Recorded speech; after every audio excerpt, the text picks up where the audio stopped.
तलाक तलाक दूंगी, मगर मेरी एक शर्त है। जब मैं रात को घर पहुंचा तो मेरी पत्नी ने खाना लगाया। मैंने उसका हाथ अपने हाथों में लिया और कहा, मुझे तुमसे कुछ ज़रूरी बात कहना है। वो शांत बैठकर खाना खा रही थी। उसकी आँखों में कुछ दर्द सा साफ नज़र आ रहा था।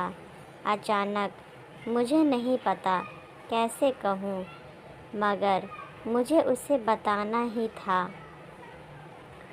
मैंने बड़ी शांति से कहा, मुझे तलाक चाहिए। लगा जैसे उसे मेरे शब्दों से कुछ फ़र्क नहीं पड़ा, बल्कि उसने मुझसे पूछा, क्यों तलाक चाहिए? मैंने उसके सवाल को अनसुना किया तो उसे गुस्सा आ गया। उसने चम्मच उठाकर फेंक दिया और ज़ोर से चिल्लाई, तुम इंसान नहीं हो। उस रात हमने एक दूसरे से बात नहीं की। वो रो रही थी। मुझे पता था कि वो जानना चाहती थी कि आखिर ऐसा क्या हुआ जो हमारा रिश्ता टूटने की कगार पर आ गया। पर मेरे लिए उसके सवालों का जवाब दे पाना नामुमकिन था। मैं अब किसी और से, प्रिया नाम था उसका, प्यार करने लगा हूँ। अब मुझे उससे प्यार नहीं रहा। मैंने उसे उसके बरसों के प्यार की सज़ा दी थी। भरे मन से मैंने तलाक के पेपर तैयार किए। उसमें लिखा था कि वह पूरा घर, कार और कंपनी की 30% शेयर ले सकती है इस तलाक के बदले में। लेकिन उसने उन पेपर्स को देखा और उनके टुकड़े टुकड़े कर दिए। वो औरत जिसने मेरे साथ जीवन के 10 साल बिताए थे, वो आज मेरे लिए अनजान हो चुकी थी। मुझे इन 10 सालों का जो उसने मेरे लिए बर्बाद किए, मगर मैं क्या करूं? जो हो चुका उसे मैं बदल नहीं सकता, क्योंकि मैं किसी और से, अपनी पत्नी से भी ज़्यादा प्यार करने लगा था। आखिरकार उसके सब्र का बांध टूट गया और वो फूट फूट कर मेरे सामने रोने लगी। मेरे लिए उसका रोना एक तरह से उसकी रिहाई की तरह था। तलाक की ये बात जो कई दिनों से मुझे परेशान कर रही थी, अब बिल्कुल साफ हो चुकी थी। अगले दिन मैं घर काफ़ी लेट आया। मैंने देखा कि वो टेबल पर बैठकर कुछ लिख रही थी। मैंने शाम का खाना नहीं खाया था, लेकिन फिर भी मैं सीधे ऊपर जाकर अपने कमरे में सो गया, क्योंकि पूरा दिन प्रिया के साथ रहने और कई जगह घूमने के बाद मैं थक गया था। वो शायद रात को उसी टेबल पर लिखते लिखते सो गई थी। सुबह उसने तलाक देने की शर्तें बताई। वो मुझसे कुछ भी लेना नहीं चाहती थी। उसे सिर्फ तलाक से पहले 1 महीने का समय चाहिए था। उसने आग्रह किया कि इस 1 महीने में हम दोनों वही पुराना वाला जीवन जिए जितना संभव हो सके, क्योंकि आने वाले महीने में हमारे बेटे की परीक्षा है। वह नहीं चाहती थी कि हमारे टूटे रिश्ते का प्रभाव उसकी पढ़ाई पर पड़े।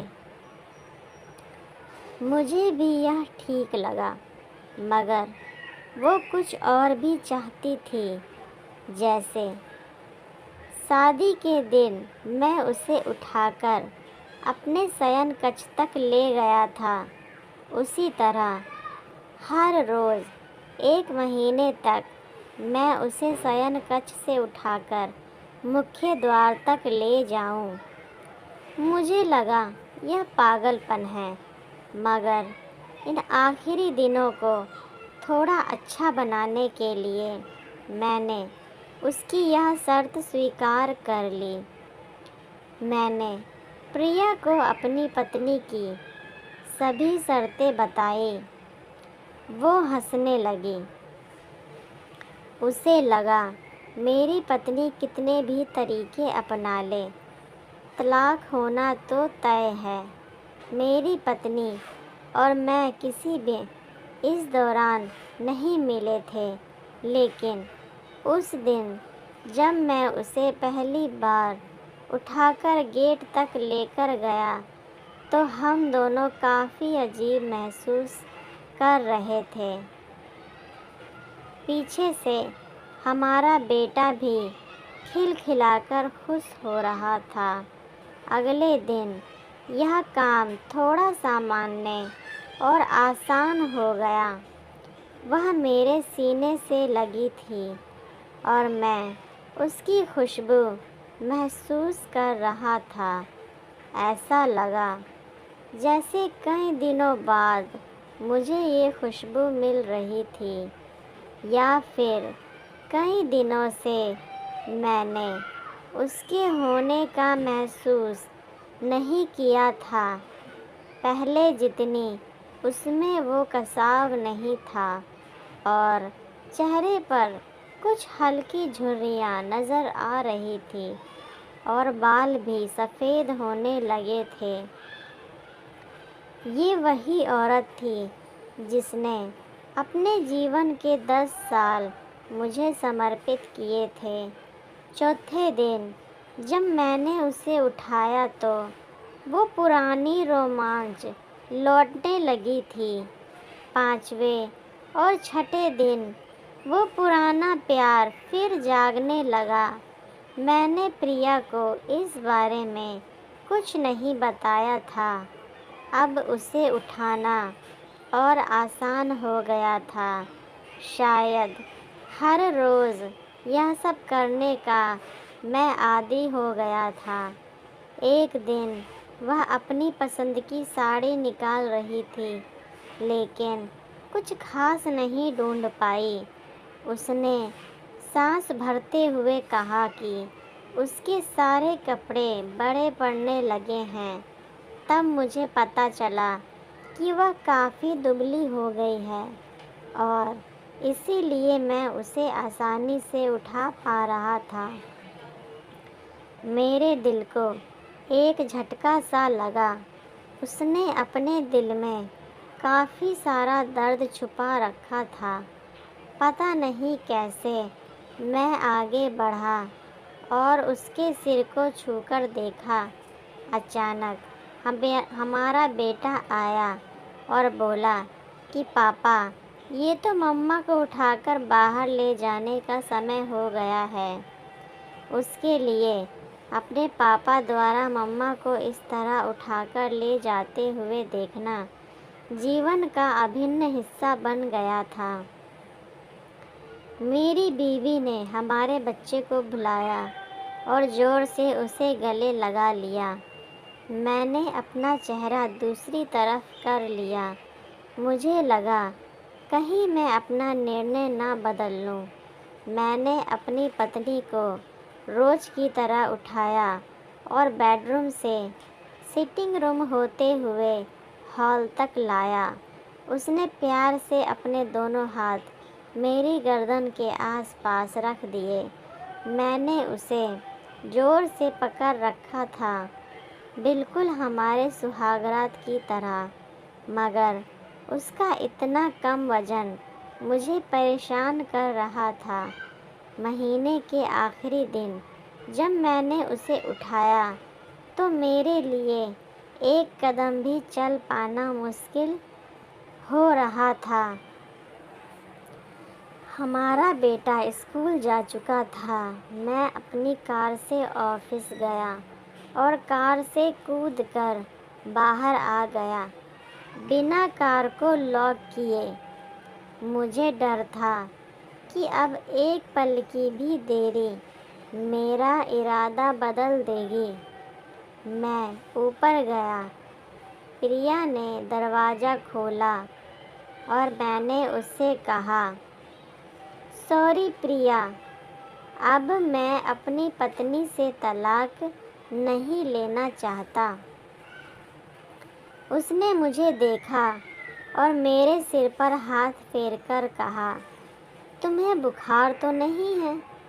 मैंने उसका हाथ हटाया और कहा, सॉरी प्रिया, अब मुझे अपनी पत्नी से तलाक नहीं चाहिए। हमारी शादीशुदा ज़िंदगी शायद हम दोनों के ध्यान न देने की वजह से बोरिंग हो गई थी, लेकिन इसका मतलब यह कतई नहीं है कि हम एक दूसरे से प्यार नहीं करते।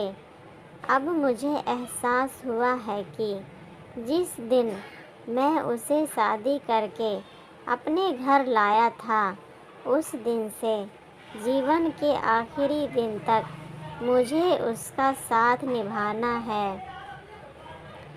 प्रिया के होश उड़ गए। उसने मुझे एक जोरदार चांटा जड़ दिया मेरे मुंह पर। वह रोने लगी और दरवाज़ा अंदर से बंद कर लिया। मैं सीढ़ियों से नीचे उतरा और आकर अपने कार में बैठ गया। आगे एक फूल वाले की दुकान पर रुका और अपनी प्यारी पत्नी के लिए एक सुंदर सा गुलदस्ता लिया। दुकानदार ने पूछा कि इस पर क्या लिखना है। मैंने मुस्कुराते हुए कहा कि मैं तुम्हें जीवन के आखिरी दिन तक यूं ही उठाता रहूँगा, मेरी अर्धांगिनी। उस शाम जब मैं घर आया, हाथों में गुलदस्ता लिए, मेरे चेहरे पर एक मुस्कान थी। मैं ऊपर अपने कमरे की तरफ भाग कर गया, लेकिन तब तक वह मुझे छोड़कर इस दुनिया से जा चुकी थी, हमेशा के लिए। वो कई महीनों से कैंसर से लड़ रही थी, लेकिन मैं प्रिया के साथ इतना खोया हुआ था कि कभी ध्यान ही नहीं रहा। उसे पता था वह जल्दी ही मुझे छोड़कर जाने वाली है, इसलिए वह मुझे और मेरे बेटे के रिश्ते को टूटने से बचाना चाहती थी। मैं नीच उससे तलाक लेना चाहता था, लेकिन फिर भी उसने मुझे अपने बच्चे की नज़रों में एक प्यारा पति और पिता बना दिया था।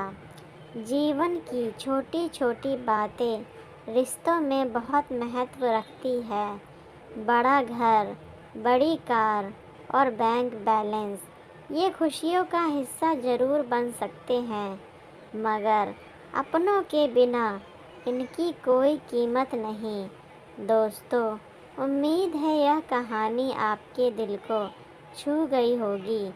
आपको यह कहानी अच्छी लगी है तो प्लीज़ इसे लाइक करें, शेयर करें और ज़्यादा से ज़्यादा सब्सक्राइब करें। धन्यवाद।